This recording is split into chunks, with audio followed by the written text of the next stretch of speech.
Kurang lebih 1 jam di istana, apa saja yang menjadi topik pembahasan Ketua Umum Nasdem Surya Paloh dengan Presiden Jokowi? Benarkah hanya silaturahmi biasa? Kita langsung membahasnya dengan Direktur Eksekutif Carta Politika dan Mas Yunarto Wijaya atau biasa disapa Mas Toto. Selamat sore Mas Toto. Selamat sore Mas Reza. Ya Mas Toto, ini pertemuan yang berlangsung kurang lebih 1 jam di istana. Kata Pak Surya Paloh harapan belum menjadi kenyataan, tapi dibalas Mas Toto jangan menepuk air di Mas Hasto maksud saya jangan menepuk air di dulang, dan apakah ini juga dibahas malam tadi? Anda melihatnya seperti apa Mas Toto?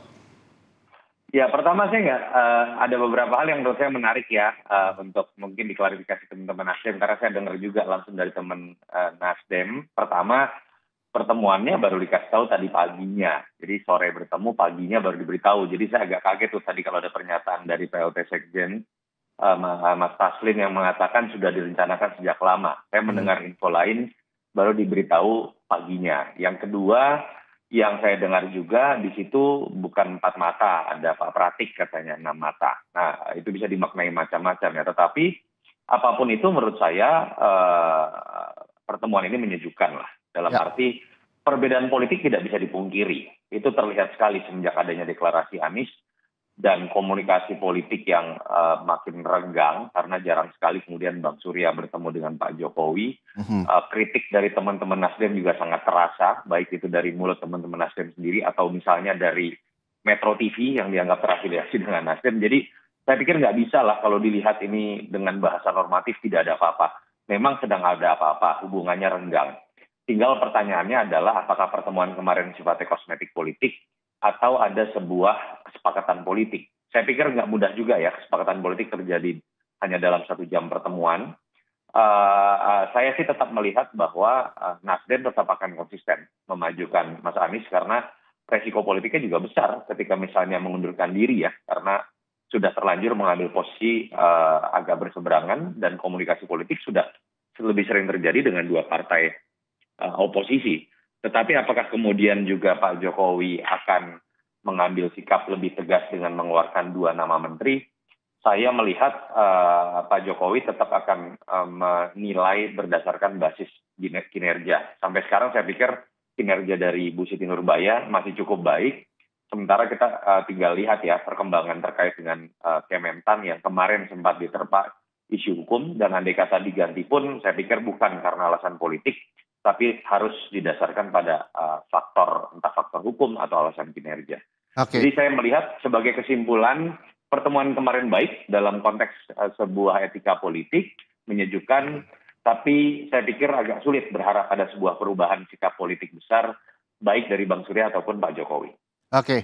Nah, ini juga menjadi pembicara yang lagi banyak dibicarakan orang begitu dengan dilantiknya Menteri Budi Ari sebagai Menkominfo. Artinya jatah Menteri Nasdem berkurang. Bagaimana kelanjutan hubungan Presiden Jokowi dengan Nasdem ke depannya kalau misal melihat dari kacamatanya Mas Toto?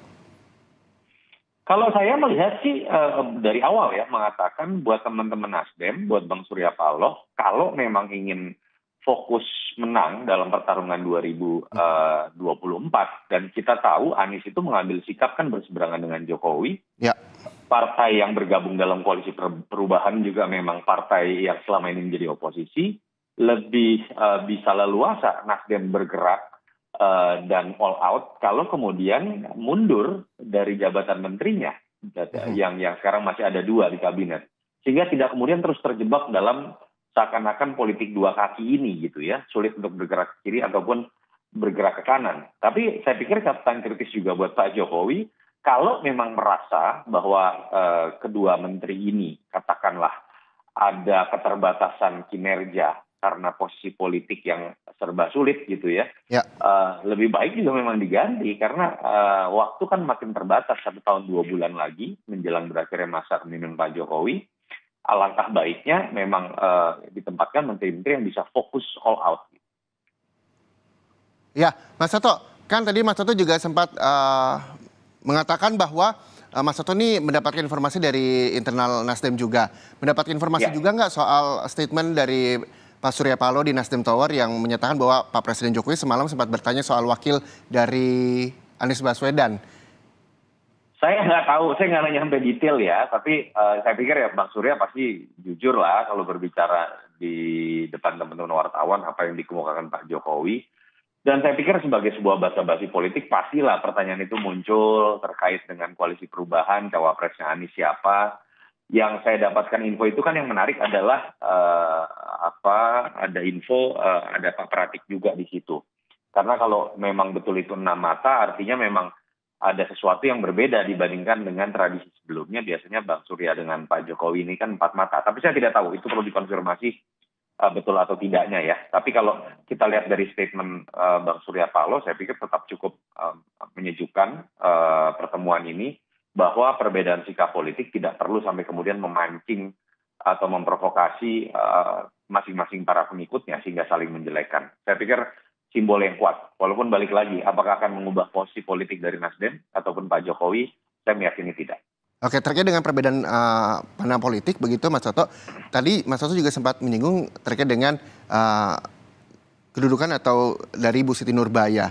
Apakah ini artinya Bu Siti Nurbaya ini dipaksa untuk reshuffle agar Nasdem ini hengkang dari pemerintahan Jokowi? Dari pandangan Mas Toto seperti apa?